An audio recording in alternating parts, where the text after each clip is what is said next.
नमस्कार। आप सुन रहे हैं द बॉलीवुड रेडियो और मैं हूं आपके साथ आकाश।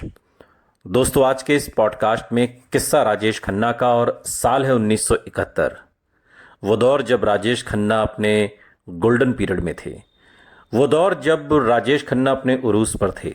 वो दौर जब हिंदी फिल्म इंडस्ट्री में राजेश खन्ना को सुपरहिट फिल्मों का पर्याय माना जाता था।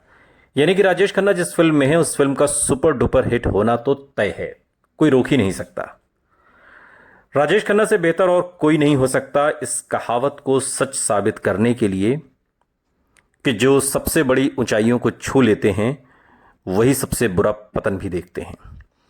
हालांकि आराधना के 1 साल से ऊपर का वक्त बीत चुका था और राजेश खन्ना के लिए लोगों का पागलपन बहुत बढ़ गया था और स्टार एंड स्टाइल मैगजीन ने उन पर 5 हिस्सों का एक आर्टिकल छापा जो इससे पहले किसी अभिनेता को नहीं मिला था।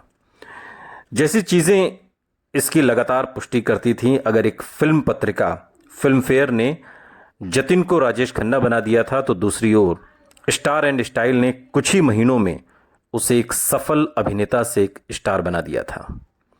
5 हिस्सों के इस आर्टिकल में जाने माने जनसंपर्क गुरु बनी रूबेन जैसे लोगों के लेख थे, लेकिन अंतिम अंश फिल्म पत्रकारों की देवी के लिए रखा गया था जिसने पहली बार राजेश खन्ना के लिए सुपरस्टार जैसा शब्द ढूंढ निकाला।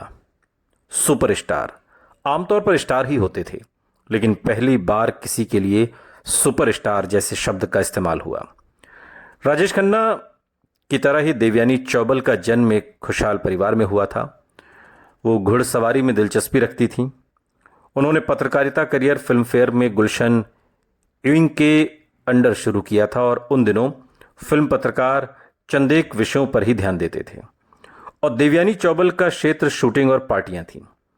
जब फिल्म फेयर के एक वरिष्ठ संवाददाता ने यह सोचकर राजेश खन्ना से मिलने से इनकार कर दिया कि वो ज़्यादा अहम नहीं थे, तो यह आर्टिकल देवयानी चौबल के हिस्से आया। देवयानी जिस नाम से आमतौर पर जानी जाती थी वो देवी था। हिंदी फिल्म इंडस्ट्री उन्हें देवी के नाम से जानती थी और लोग उनसे डरते भी थे, बड़े बड़े सितारे भी। और अंत में देवयानी की राजेश खन्ना की उस समय की प्रेमिका रही अंजू महेंद्रू से भी दोस्ती हो गई थी। पहली मुलाकात के बाद देवयानी ने पूरे आर्टिकल को इस नए अदाकार की शख्सियत की अपनी निजी पहचान का रूप दे दिया और ये बात लोगों को बहुत पसंद आई। ये शायद देवयानी का सहज बोध था या उसकी पैदाइश कि जिसने उसे राजेश खन्ना को देखते ही एक जीतने वाले घोड़े की पहचान करवा दी, क्योंकि उसके बाद देवयानी चौबल ने जो भी आर्टिकल लिखे हर एक में राजेश खन्ना चले आए। राजेश खन्ना पर अपने आर्टिकल की तरह ही देवयानी चौबल ने उन्हें स्टार एंड स्टाइल में अपने लेख में एक सोच विचार करने वाले और शर्मीले अदाकार के रूप में पेश किया।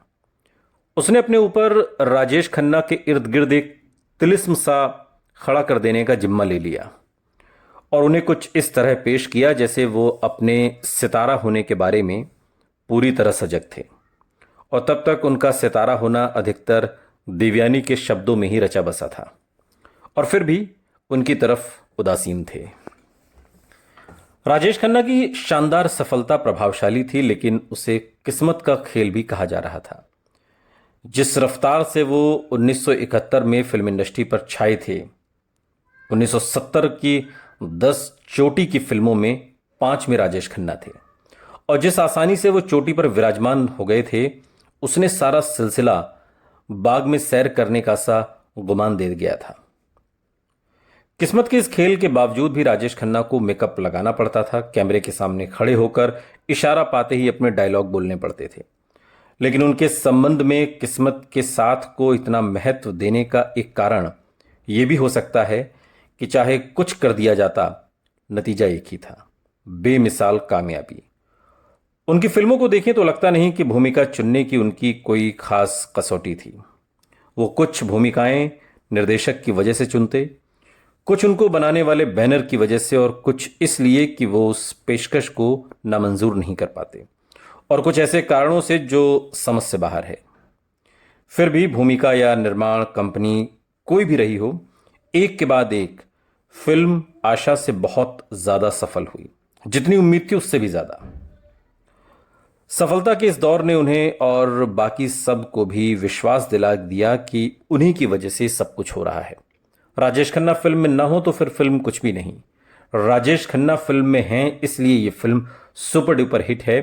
ये बात बाकी लोगों की तरह ही राजेश खन्ना भी मानने लगे थे और इसलिए वो औने पौने भाव से फिल्में साइन कर लेते थे। न फिल्म की स्क्रिप्ट सुनते, न कहानी समझते, न किरदार को समझते, वक्त भी नहीं था उनके पास। ये भी एक सच्चाई है। लेकिन वो जिस भी फिल्म को कर रहे थे वही फिल्म सुपर डुपर हिट हो रही थी। चाहे वो 1971 की अंदाज हो जिसमें उनका एक कैमियो रोल है, आनंद हो, अमर प्रेम हो, जैसी फिल्में साधारण से बहुत ऊपर थीं और उन्हें एकदम से कल्ट फिल्म का रुतबा मिल गया, जिसने राजेश खन्ना को यह यकीन दिला दिया कि उन पर अब कोई नियम लागू नहीं होते। सारे नियम राजेश खन्ना से शुरू होकर राजेश खन्ना पर खत्म होते हैं। कुछ फिल्मों के साथ ही राजेश खन्ना हजारों प्रशंसकों के लिए एक नई आशा के प्रतीक बन गए और आनंद में उन्होंने एक ऐसे किरदार को रचा जो हमेशा के लिए हिंदी सिने प्रेमियों के दिलो दिमाग पर नक्श हो गया। बॉम्बे शहर और उसके कभी न मरने वाले जोश को समर्पित इस फिल्म की कहानी ऋषिकेश मुखर्जी ने राज कपूर के लिए एक भावगीत के रूप में रची थी। एक दूसरे के बहुत करीब राज कपूर और ऋषिकेश मुखर्जी एक समय में बहुत अच्छे दोस्त थे और एक गंभीर रूप से बीमार आदमी जो अपने जीवन के शेष थोड़े से समय में भी जीवन को भरपूर जीता है, ये विचार ऋषिकेश के मन में तब उपजा जब शोमैन राज कपूर बहुत बीमार थे। ऋषिकेश मुखर्जी को लगा कि शायद राज कपूर बच ना पाए, लेकिन राज कपूर ने जिस किरदार की प्रेरणा दी उसके विपरीत वो जीवित रहे और कई साल ईश्वर की दया से सकुशल चले। एनसी सिप्पी द्वारा निर्मित आनंद में आरंभ में तो महमूद और किशोर कुमार को लिया जाना था, लेकिन सनकी गायक के साथ मनमुटाव के कारण कलाकारों के चुनाव में बदलाव करना पड़ा। और उस दौर में फिल्म मैगजीन्स में एक अफवाह ये चल रही थी कि ऋषिकेश मुखर्जी को किशोर कुमार के घर से बाहर निकाल दिया गया था, क्योंकि वो एक बंगाली के साथ पैसों की अदायगी में देर के लिए नाराज थे और अपने गार्ड को उन्होंने सख्त आदेश दिया था कि कोई भी बंगाली अंदर आने की जरूरत करे तो उसे बाहर फेंक दिया जाए। और उसके बाद ऋषिकेश मुखर्जी ने शशि कपूर के बारे में सोचा। हालांकि एक सुनी सुनाई बात के अनुसार राजेश खन्ना के फिल्म में शामिल होने का कारण यह भी था कि गुलजार ने राजेश खन्ना के घर में एक मुलाकात के दौरान उनको कहानी की रूपरेखा सुना दी थी। राजेश खन्ना ने अपने मेहनताने के रूप में बॉम्बे क्षेत्र में डिस्ट्रीब्यूशन के राइट्स ले लिए और अंततः फिल्म की सफलता की वजह से उन्हें अपने मेहनताने से भी ज्यादा पैसा डिस्ट्रीब्यूशन के जरिए राजेश खन्ना ने कमा लिया। खैर, ये तो कमाई की बात थी। जहां एक और राजेश खन्ना ने राज कपूर द्वारा प्रेरित एक उत्तर भारतीय के किरदार को बहुत बढ़िया से निभाया, वहीं दूसरी ओर दो फिल्म पुराने अमिताभ बच्चन ने ऋषिकेश मुखर्जी पर आधारित, दूसरी ओर ये जो कैरेक्टर था डॉक्टर भास्कर बनर्जी का, बंगाली डॉक्टर का, वो उतना ही कद्दावर बना दिया। आनंद की शूटिंग बहुत कम बजट में 1 महीने से कम में हो गई थी और लेकिन फिल्म अंत में उससे जुड़े हर व्यक्ति के लिए एक मील का पत्थर बनी, खासकर राजेश खन्ना के लिए, जिन्होंने पहली बार दर्शकों को एक ठोस किरदार दिया जिसने कई तरह से उसके मन में राजेश खन्ना की छवि गढ़ी और फिल्म ने अधिकांश पुरस्कार जीते और ऋषिकेश मुखर्जी को फिल्म फेयर के सर्वश्रेष्ठ कहानी और संपादन का पुरस्कार मिला, जबकि राजेश खन्ना और अमिताभ बच्चन ने बहुत आसानी से सर्वश्रेष्ठ अभिनेता और सर्वश्रेष्ठ सह अभिनेता के पुरस्कारों का गौरव पाया।